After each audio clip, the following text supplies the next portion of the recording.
Found a nice idyllic spot. It's nice and quiet, so what I'm going to do is give you a quick review, because I've done over 1,000 miles now, and my opinion on the Piaggio BV 350. I'm going to give you the goods and the bads. I will start at the front and work my way back. But the major gripe with the bike is the name. Beverly. Piaggio? What were you thinking? BV 350 is what I call it, because it's a bit more embarrassing to call it a Beverly. So I call it what the Americans call it, and all other people. It's only in Europe and England I think it's called the Beverly. It might be cool in Rome, but it's not cool in the UK.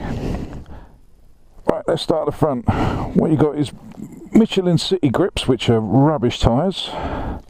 They seem to scoot all over the place and never warm up. But you have got a 16-inch rim on the front, which is big for a scooter, and it just makes it a bit better on the handling on the front. You've also got, I shall put up the specs somewhere on the screen. You've got a big disc for a scooter. It's only a single side with 4-pot caliper and ABS. And from the front, it's not a bad looking scooter. It looks a bit like the Piaggio Flyer, which is a downside, but it's okay. It's got these LED lights, the daytime running lights, or DRLs as they're called. That's the standard screen. I put that bit on. Let's turn it on. You can maybe able to see what the lights look like. And there you go. That's the LED running lights that are on all the time permanently. Right, this is your dashboard area. What I'll do is turn it on. You've got a nice sweep, and you've got fuel gauge here, you've got your speedo here, you've got a temperature gauge, you've got your little computer system down here with a clock that's out of time because I'm too lazy to change it. It's not 28 degrees, it's lying, it's been sitting in the sun, that's why it says that. And you can toggle through your modes. You've got your miles and you've got your trip meters, you've got 2 of those, your battery and your temperature, your ambient temperature. Now on the dash you've got ASR, which is your traction control. Yes, it's a scooter that comes with traction control, and it's been handy in the wet, I have to admit. It's got me out of a few little tight scrapes. You can turn it off by holding that down, and you've also got your ABS, which will go off at 5 miles an hour when you start moving. Right, here you've got your seat lock, and that will press that, and you got that. I'll go into that in a minute. Let's turn that off. Down here, or before I get to this, you've got a carry hook, which is always handy. Right, here we have the glove box, which is a bit of a bugbear of mine. I'm not a fan of it, I have to admit. You've got some stuff here, you can put change or something in there. You've also got a little tray there and a little tray there with a 12-volt charger in there, which is handy, but I would have preferred the 12-volt charger under there, or one in there and one in there. Because what happens is as you bang around, the charger comes out of there. So you get somewhere and your phone hasn't charged because the connection's gone where it's jumped out.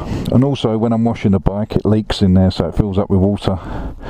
As you can see, it's dirty. I should have cleaned the bike before I did this. You can also open the seat by this, which is the manual. That's the electric, and that's a manual version of it. Down here you've got your fuel cap. Some people like this, some people don't. Some people prefer a hinge. I don't prefer a hinge. I actually prefer it like that because I can't kick it and break it, and that's because I'm an idiot. It's got a 13.5 litre tank, and my petrol warning light comes on at about 120 miles, and they reckon probably about 150, and that'll be running it a bit fine. Right, move on to the seat and the under seat storage. Now when I bought the bike, this was a bit of a problem. It was too far forward for me. I'm 6'2" and I've got quite long legs, so I need a roomier scooter. So I bought this, and my intention was to cut that down and reshape the seat, but I've got used to it, and what it actually does is put you forward over the handlebars, so it gives you a little bit more fill through the front end. So it's not all bad. You've got plenty of room in there. I can get a full face crash helmet in there. I can even get my shark flip lid in there. I think it's an Evo 2, but you have to put it on its side. You've got a light in there. You've got a little storage for tissues in case you get really excited over your bike, and a hat for a bad hair day, and all my bungees and crap and puncture repair kits and tools and visor cleaner all in there, handy for a weekend out. You can get loads of stuff under there, but if you drop it, it doesn't close, so you must be mindful of that. You've got to push it down till it clicks, and then you know. Right, moving down here is the engine. It's a 330cc single cylinder engine, and it's not bad. I think it's about 28 to 33 brake horsepower. Again, the stats would have been somewhere on the screen, so you'll know for real what it is, or what the company claim it is. You got the exhaust, which I do like as a standard exhaust. It's a lot like the SH300i by Honda. That exhaust, they've copied them. Well, they've copied the oval style, because a lot of scooters have what looks like a cannon sticking out the back, so it's ugly as sin. But what this does, it gives you the option of keeping the standard can, even though at some point I'm going to change it and get a race can on there. I know it's a scooter, but a 330 single's got to sound nice with a nice can on there. And I think this is quite pretty for a back end of a scooter. I mean, forget the box, but there you go. You've got LED brake lights and normal lights with the indicators built in there. You've got twin shocks, which is nice. It's got a nice plush ride, handles well. I think the rear's a 14. I can't spin the wheel because it's on this bloody rock, but I think it's a 14 by 150, I think is the width of that, so not bad. You've also got a centre stand, and you've also got a side stand which will cut the engine if you put that down, which is on all good scooters, otherwise they just travel off down the road somewhere, and you don't want that, they fall over. What I've got on this one, the extras, is the back box, which I think is 47 litres or 48 litres. I can get a full face and a half face in there, plus some other stuff. I might as well show you what it is while I'm here.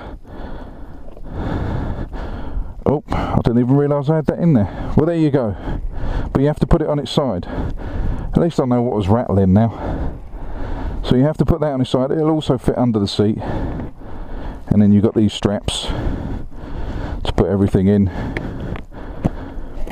And you turn the key the other way and it comes off, and it's got a handle so you can use it as a suitcase, so when you're going away it's not a problem. What else? I put this little extender on. As I said, I'm 6'2", and I find with the normal screen it buffers around the chin. I get a bit of buffeting. With this it sends it up higher in the head. You still get it round here because I'm quite wide, but it's livable up to about 65 mile an hour. Now the best thing about this scooter is the handling. It's got big wheels on it, and I'm a fan of the big wheel scooter. I used to own a SH300, and I got into them when I used to go to Rome, and I saw everyone riding big wheel scooters, and I thought, why are they riding big wheel scooters? And then I rode one, and I thought, do you know what, it makes a lot of sense. It's actually a scooter that handles nice. You can take it out on the open road, it likes sweepy bends, and in town it's nice and light and flickable. One of the other things, and you've got to remember this if you buy one of these, I don't know what the other Piaggios are like in the range, but in order to lock everything up you have to have the steering lock on. If I take the keys out now, obviously it won't start, but you can still open the glove box, and you can still open the seat.